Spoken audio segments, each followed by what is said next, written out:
We're selling your condo, announced. Our business failed. Sign here. I smiled and produced my deed. $3.2 million irrevocable trust 2018. The real estate attorney cleared his throat. That's protected. They have no authority. Mom's face went white. The next morning the calls started. But let me back up. Because the story of how my parents tried to sell property they didn't own starts years before that Sunday brunch meeting. It starts with a pattern I'd watched my entire life. I'm Maya Chin, 34, and I've been the family disappointment for as long as I can remember. My older brother Kevin graduated Yale Law. Partner at a major firm by 32. My younger sister Ashley married a surgeon and lives in a house that gets featured in home design magazines. Then there's me. The one who never quite figured it out.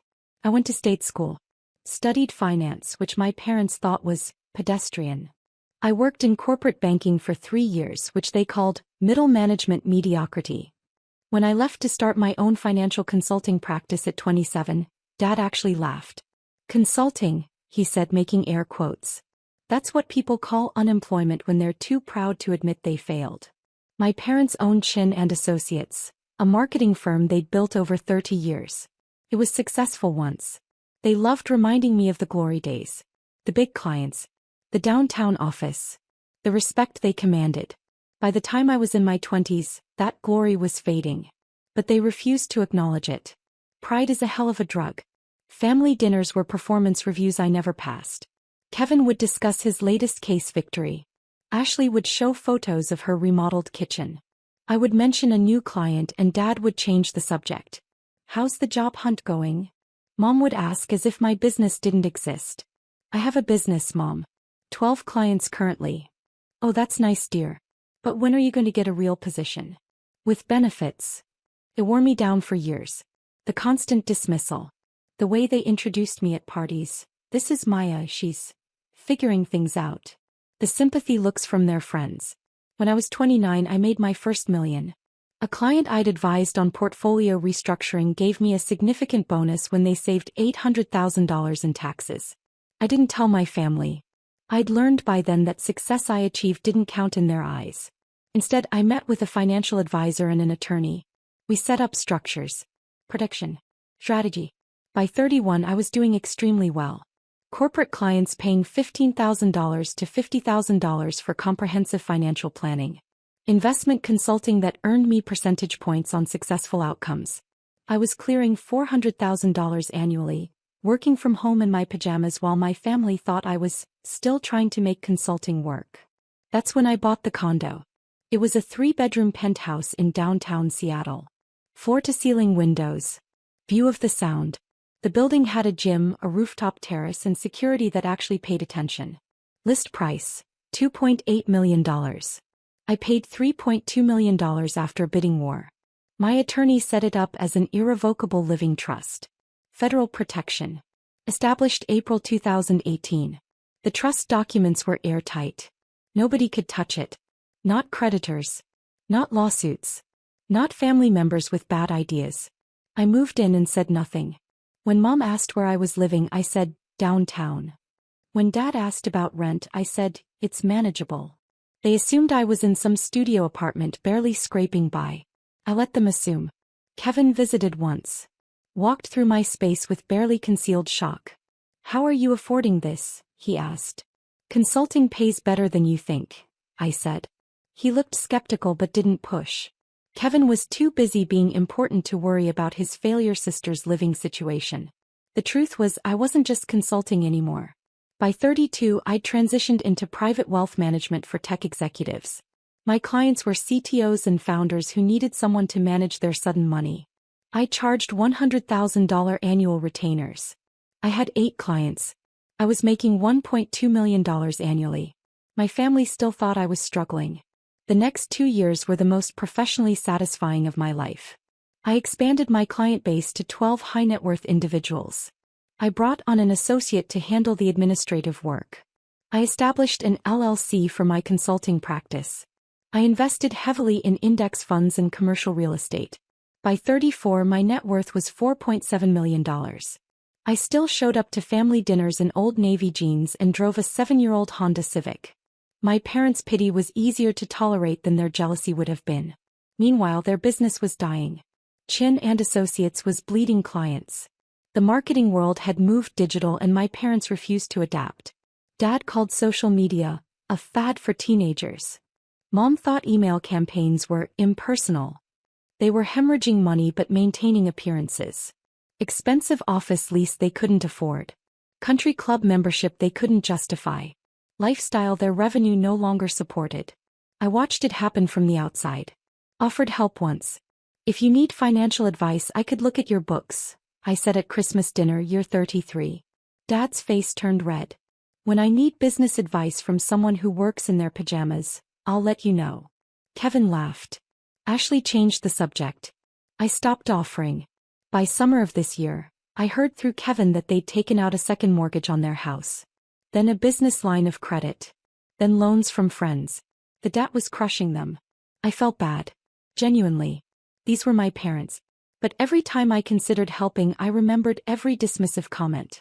Every introduction where they couldn't muster pride. Every time my success was invisible because it didn't fit their definition. I wasn't hiding my success. I was watching. Waiting. Testing. Would they ever ask? Would they ever acknowledge I might actually know what I was doing? They never did. The brunch invitation came via group text. Mom, family meeting Sunday 11 a.m. Important. Everyone must attend. Kevin responded immediately, I'll be there. Ashley, wouldn't miss it. Should I bring anything? I replied, see you then. No pleasantries. No explanation. Just the command to appear. I arrived at their house Sunday morning. The same house I'd grown up in, now showing signs of deferred maintenance. The lawn needed work. Paint was peeling on the shutters. Inside, Kevin and Ashley were already at the dining table. A man in a suit sat with them. Late 50s, silver hair, expensive briefcase. Screamed attorney. Maya, you're late, Mom said, though I was exactly on time. Traffic was light, I said, taking a seat. Dad cleared his throat. We've called you here to discuss a family matter. A solution to a temporary business setback. Temporary. Of course. The attorney introduced himself as Richard Vance, real estate attorney. He had papers spread across the table. Your parents' business has encountered cash flow challenges, Vance said carefully. They need to liquidate some assets to restructure their debt. Kevin nodded along like he'd already been briefed. Ashley looked concerned but supportive. We're selling the beach house, Dad said. And your condo. The room went silent. I blinked. I'm sorry, what? Your condo, Mom repeated. The one downtown. We're selling it. You're selling my home? Maya, don't be dramatic, Dad said. We're selling the condo that we've been helping you afford. It's a family asset. My heart rate didn't even spike. I was genuinely curious where this was going.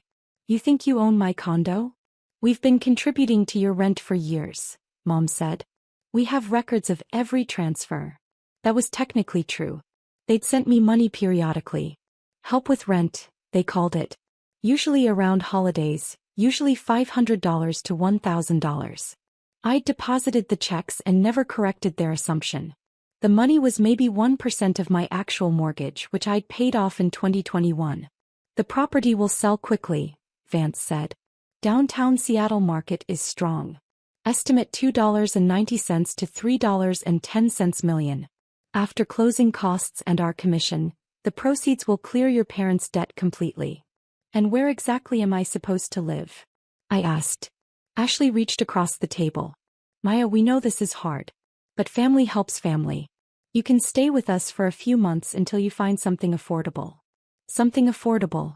In their minds, I was about to be homeless and desperate. Kevin added, it's actually good timing for you. Downtown living is expensive. You'll save money in the suburbs. The suburbs. Like I was a college graduate moving back home. Dad slid papers across the table. We need your signature. Transfer of deed, listing agreement, authorization for sale. I looked at the documents. They'd actually prepared everything. Listed themselves as owners. My name appeared only as current resident. This is quite a lot to process, I said calmly. Maya, our business is at stake, Mom said, voice rising. The company your father and I built for 30 years. You can't be selfish right now. Selfish. That word hung in the air. Just sign the papers, Dad said. We'll handle everything else. I smiled. Actually smiled. Then I opened my purse and pulled out a folder I'd brought for exactly no reason except intuition. The trust documents. The deed. The title report. All of it. I slid my folder across the table, past their listing agreement and opened it to the first page.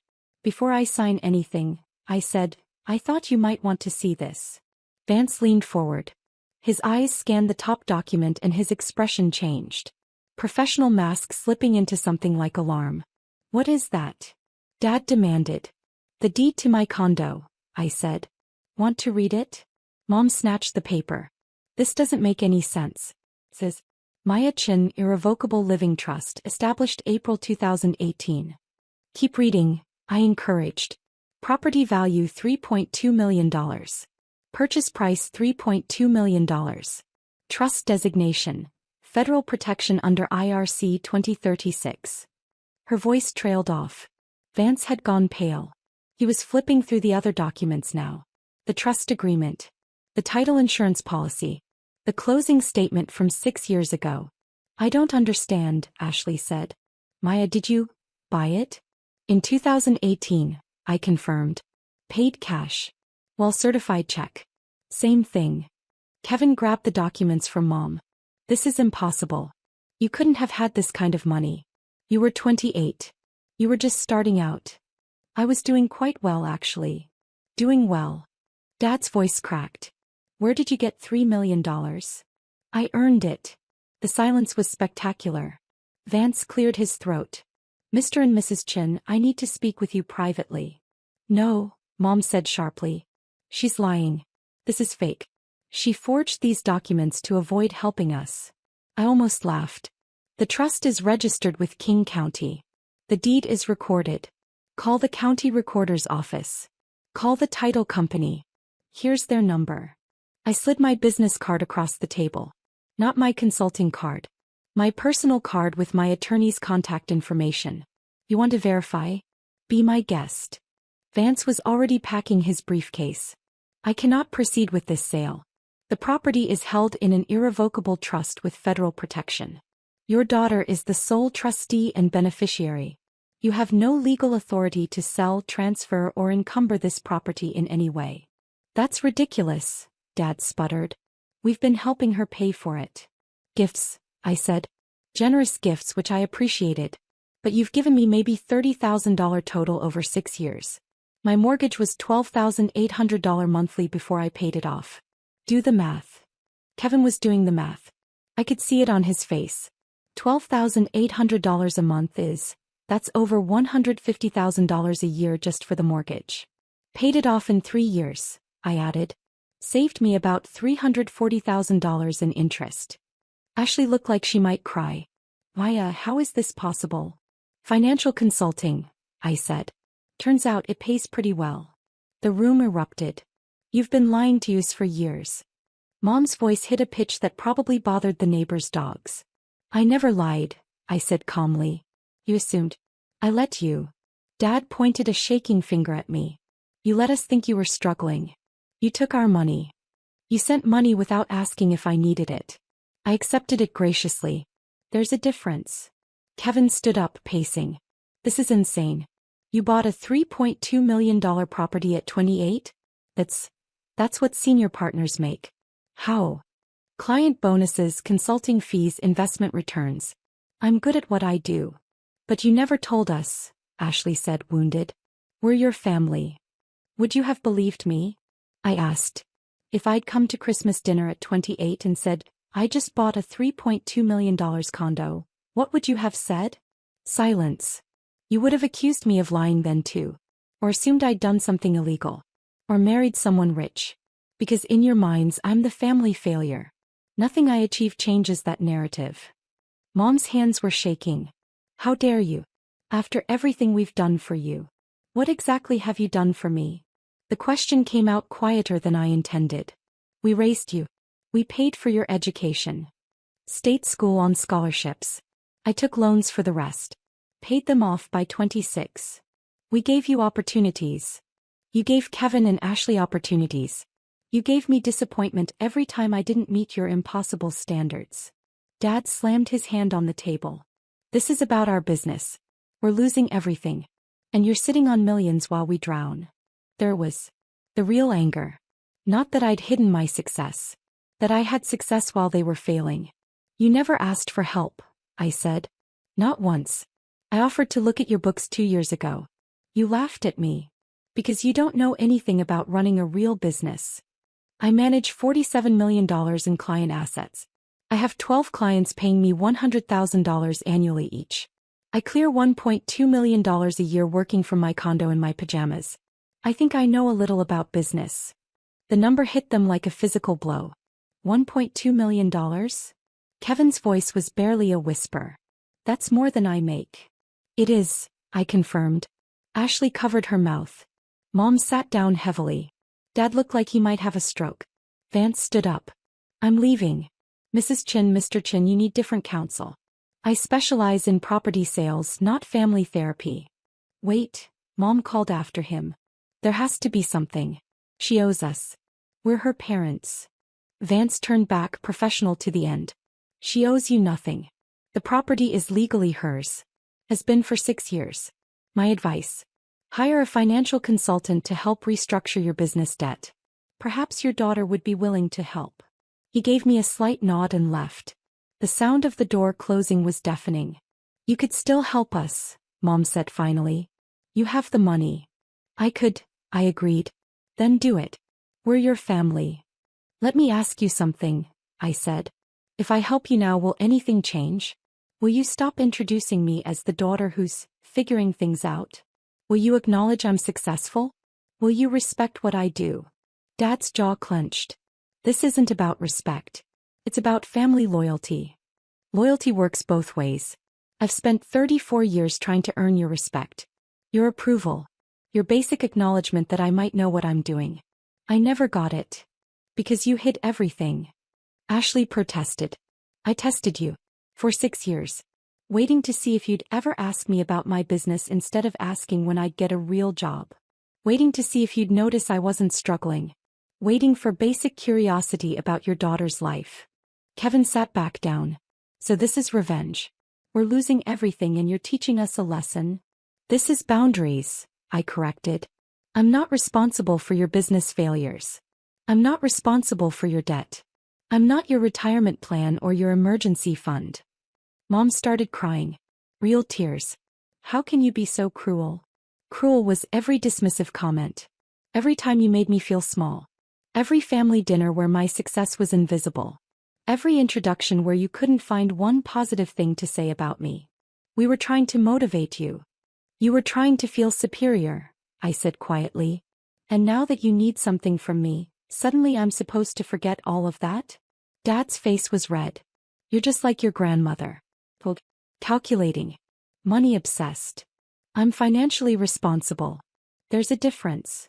You're letting your family fail. I'm letting you experience the consequences of your choices. Your refusal to adapt. Your pride. Your spending. None of that is my responsibility. Ashley tried again. Maya, please. Think about Mom and Dad losing the house. Losing the business. Can you really watch that happen? I took a breath. This was the moment. The choice point. I'm willing to help, I said. Relief flooded their faces. But not the way you want. The relief vanished. I'll hire a business consultant to assess whether Chin and Associates can be saved. If they recommend restructuring, I'll pay for that consultant's services. If they recommend bankruptcy, I'll help you through that process. I'll connect you with a financial advisor to create a realistic budget. I'll review any debt settlement offers. That's not help, Dad said bitterly. That's an audit. That's professional help. What you need. Not a blank check. We need money, Maya. Real help. Money won't fix a business model that doesn't work. It'll just delay the inevitable. Mom stood up abruptly. Get out. Excuse me. Get out of our house. If you won't help your family, you're not welcome here. Kevin and Ashley looked shocked but said nothing. I gathered my documents calmly. I'll send you the contact information for the business consultant. His name is Marcus Webb. He's excellent. He helped 3 companies restructure last year. All 3 are now profitable. We don't want your consultant. Dad yelled. Then you don't want help. You want rescue. Those aren't the same thing. I walked to the door. Turn back. When you're ready to have a real conversation about solutions instead of just demanding money, call me. Until then, I'll be in my $3.2 million condo that you don't own. I left. The call started at 6:47 a.m. the next morning. Mom, Paya, we need to talk. Call me immediately. Kevin, what you did yesterday was unbelievable. Call Mom. Ashley, please just help them. I know you're hurt, but they're desperate. I silenced my phone and went to work. By noon, I had 23 missed calls and 47 text messages. The messages got progressively more desperate. Mom, 8:15 a.m., the bank called. We need to make a payment by Wednesday. Kevin, 9:30 a.m., I talked to some colleagues. They said you're right about bankruptcy, but Mom won't hear it. Ashley, 10:45 a.m., Dad's blood pressure is through the roof. Please. Mom, 11:20 a.m., we can negotiate. You can set terms. Just please help us. I responded to one message. Kevin's. Me, Marcus Webb's number, 20655505147. He's expecting their call. I've already paid his consultation fee. Kevin, they won't call him. Me, then they don't want solutions. I returned to my client work. Portfolio review for a CTO who just received a $2 million stock grant. He needed tax strategy. This was what I was good at. This was what I'd built. My phone buzzed. Unknown number. Why Chin? Miss Chin, this is Marcus Webb. I just received a call from your parents. My heart rate picked up. They called you. Your father did. Brief conversation. He wanted to know if you'd paid me to tell them to file bankruptcy. What did you say? That I haven't reviewed their books yet and wouldn't make recommendations without data. He hung up. Of course he did. Thank you for trying, I said. For what it's worth, your offer was generous. Most children wouldn't pay for professional help after being treated the way you described. They're still my parents. They're lucky you remember that. By Wednesday, the messages changed tone. Dad, the bank is starting foreclosure proceedings on the house. I hope you're happy. Not happy. Sad actually. But firm.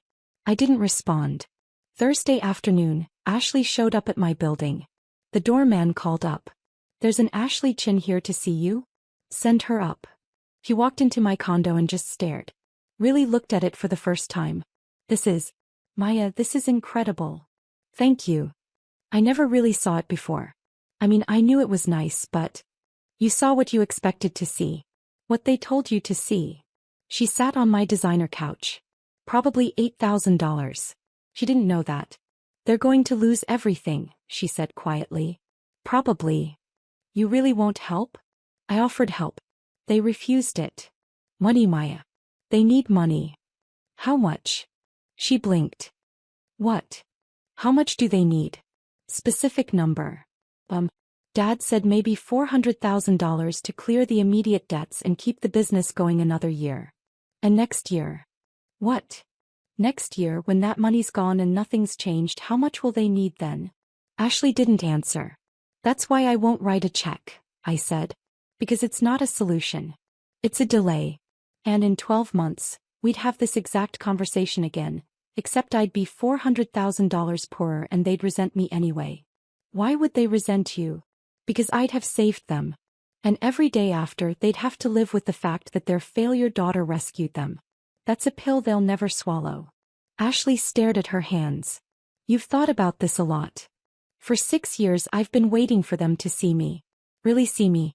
Not the version they wanted. Not the disappointment. The actual person I became. They never did. Maybe because you hid it. I didn't hide it. I stopped trying to prove it. There's a difference. She stood to leave. For what it's worth, I'm sorry. About how they treated you. How we all treated you. Thank you. But I still think you should help them.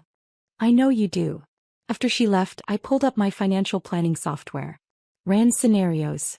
If I gave them $400,000, my net worth would drop from $4.7 million to $4.3 million. Still comfortable. Still secure. But it wouldn't fix anything. I'd learned from my clients that throwing money at structural problems never works. They'd come to me with failing investments, over-leveraged positions, businesses bleeding cash. The ones who survived weren't the ones who got rescued. They were the ones who faced reality and rebuilt. My parents needed to face reality. I wasn't going to rob them of that lesson. 6 weeks later, Kevin called. "They're filing Chapter 11, he said. "Business bankruptcy." "That's the right choice. They're losing the house too. Can't afford the mortgage. Where will they go?" Ashley and her husband offered their guest house. "It's small. But it's family." "Yeah." Silence on the line. "Maya, I owe you an apology. A real one. We all do." "Thank you. I looked into what you do. Read about your firm. You're really successful. Like legitimately. I didn't know. I tried to tell you. We didn't listen. We saw what we wanted to see. What we needed to see to feel superior." That admission meant more than money could. "How are they doing?" I asked. "Angry. Embarrassed. Mom won't leave Ashley's guest house. Dad's been applying for jobs. It's rough. It'll get better." "Will it?" "If they learn from it, yes." 2 months after that, I received a letter. Handwritten. From Mom. "Maya, I don't expect you to forgive me. I don't know if I'd forgive me. Marcus Webb was right. The business was dying and I couldn't see it. Your father and I lived in denial for years. We spent money we didn't have to maintain an image that didn't matter. He tried to tell us. I remember now. Little comments over the years about changing markets, digital strategy, financial planning. We dismissed all of it because accepting your advice meant accepting you knew more than us. That terrified me. I wanted you to be the one who needed us. The one who proved we were still important, still wise, still in control. When you succeeded without us, it felt like rejection. But you didn't reject us. We rejected you. Your father and I are living in a 600-square-foot guest house. He's working as a marketing consultant for a startup. I'm doing freelance social media management. The irony isn't lost on me. We make $85,000 combined now. It's the most honest money we've earned in a decade. I don't know if we'll ever have a real relationship. But I wanted you to know I see you now. I see what you built. I see how strong you had to be to succeed while we tried to convince you that you were failing. I'm sorry. I read the letter 3 times. Then I called Marcus Webb. If they wanted to take business classes, community college, or online courses, would you recommend any? Several. Are you paying? Anonymously. Through a scholarship fund. That's kind of you. They're still my parents. I set up a $50,000 education fund in their names. Sent the information through Marcus. Told him not to reveal the source. They'd learn eventually. Or not. Either way, I'd done what I could. 3 months later, I saw Dad at a coffee shop near my condo. He was sitting with a laptop, video call in progress, clearly working. He looked smaller somehow. Older. But also more present. Our eyes met across the cafe. He closed his laptop. Walked over. "Why, Dad. I'm working with a client. Startup launch. They needed marketing strategy." "That's great." "It is actually. It's different than before. Honest work. Fair pay." We stood in awkward silence. "Your mother told you about the letter?" he asked. "She did. I should have written one too. I was ashamed." "I understand." "No, you don't.